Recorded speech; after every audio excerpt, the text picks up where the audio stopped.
Hey, welcome back to the All Purpose Pod for an All Purpose Life, wherever you are and however you're listening to. They call me Mr. U and the Inspiration Station. Thanks for making us part of your week.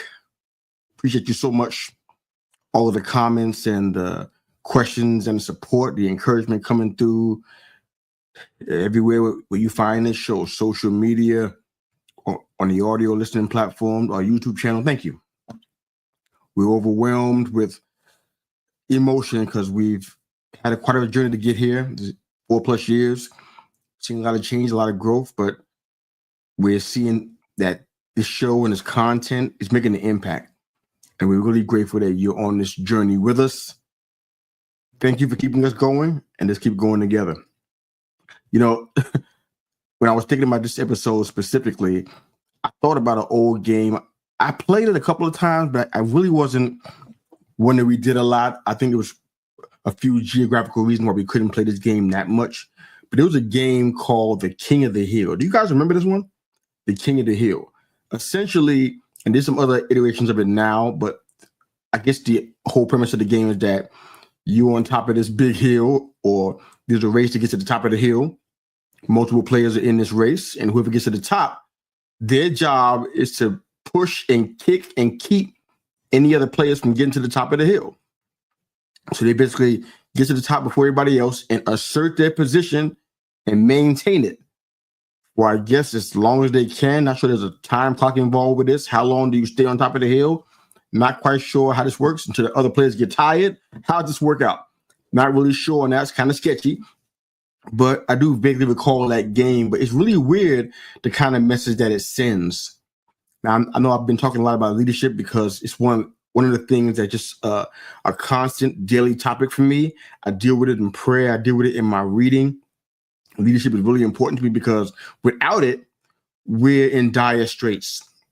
We can't really function and accomplish anything that we should be walking in. Now, we'll hesitate to say it's our God-given purpose to walk in leadership. John Maxwell says it all the time that everyone has some level of influence, which is why everyone is a leader. But there's another game that I think about, and this one I do remember a lot better. It's called Follow the Leader. Do you guys remember that one? Excuse me. It's a game. It's supposed to be a fun activity. It's supposed to promote maintaining focus and communication skills and unity and all those good things. Is that the outcome that we got from that game? I'm not really sure. When I was playing it, I felt it was innocent. But, you know, I did see some attitudes coming from people who were leading in the game. But I think the whole point of the game was that whatever the leader does, you must do it exactly the same way. If there's any variance, if it's not exactly what they've done, you get removed from the game and you, quote unquote, lose. And the person who does everything is the winner. It's really weird. And I just kind of feel as though it sends a very interesting message. I guess in some iterations, the leader can choose things that he or she knows the player can't do so they can win. I've seen that in real life. I think we do it in real life as adults too.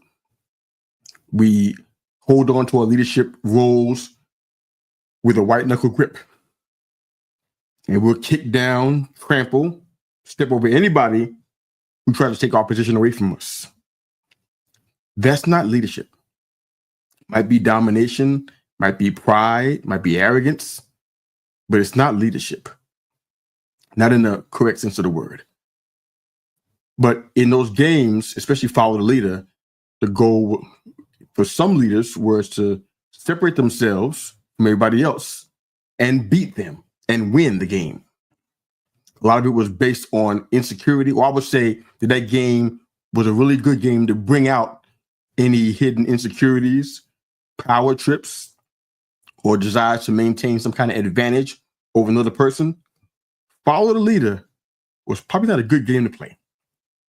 Maybe the game itself wasn't sinister, but there's some takeaways for me. And from that, I think we got some not so helpful things. Maybe a slanted view of what it means to be a leader or to follow others. I've seen people who are in leadership, and I've seen it all the way up to the government level, where they give people work that they deem undesirable and call it leadership. No, it's not empowerment. You gave away a work that was assigned to you that you didn't want to do because you were a leader. It's not even delegation. You're just slacking up on your job. It's disobedience. It's a lack of true leadership. Excuse me. It's not leadership in its purest sense. I've seen that in real life. Perhaps you have too. But are you ready to lose the childish games and try to stay on, instead of trying to stay on top through competition? Are you ready to get rid of the childish games out of your life? The childhood game? Because for some reason, if you look around, people are still playing King of the Hill, and they're still playing Follow the Leader, and they're doing it under the guise that they are walking in leadership, but it's control. It's a desire to maintain their spot, maintain their seat on the bus, or whatever it is, and it's not at all what leadership should look like. John Maxwell has another awesome quote that I love. He says, "A leader knows the way, goes the way, and shows the way." I'll say it again for those in the back who missed it. A leader knows the way, goes the way, and shows the way. I really believe this. Excuse me. I really believe this. That great things happen in organizations when the leaders don't care who gets the credit. Great thing happens in organizations when people don't care who gets the credit. When they only care about the end game, the goal of the organization, and everybody's working together toward that, great things happen. It's only when people are more concerned about their status, how they look in the midst of this process, how they look at the end of it. Do they get the credit? Do they get an award or a ribbon or a pat on the back? That's where things go dangerously wrong. But the whole point, and I want to say this too, being a good leader is the difference between being a bridge or being a wall. I'll say that again too. Being a good leader is the difference between being a bridge or being a wall.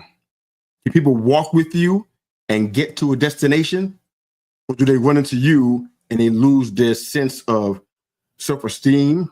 They lose their encouragement.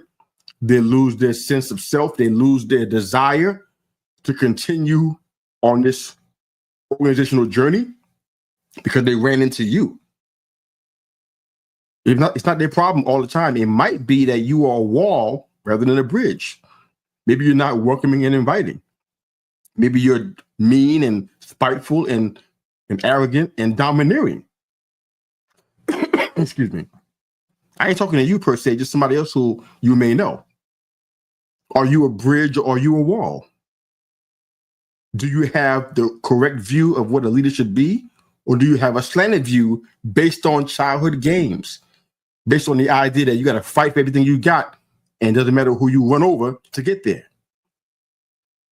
The point of leadership is supposed to be to create change and produce growth. That should have been the overall point. I'm sure Mr. Maxwell agrees with that. The point of leadership should be to create change and produce growth. What other reason is there for leadership? We've seen too many bad examples of leadership throughout our history, in the Bible, in politics, in our organizations, in ministries, even in our families. We've seen examples of bad leadership. Which kind of leader are you? I want to put thought out there just because it's something I think we need to understand, because we all lead. We all have some level of influence, and that's why we're leaders. And we lead somebody somewhere who's following us, and where are they following us to? And if you understand that the point of leadership is to create change and produce growth, and you understand that there's no other real point to this, why haven't you done that yet? Why are the people that's following you, you're able to detect any kind of extensive growth in them, any real change in their lives? Is it because of them or your capacity and your ability as a leader? Something to think about. But wherever you are and however you listen to, they call me Mr. U in the Inspiration Station. Thank you again for making us a part of your week. We definitely appreciate all of the love and support. Please keep it coming. We give it right back to you. Have a fantastic day. We're out of here. Thank you.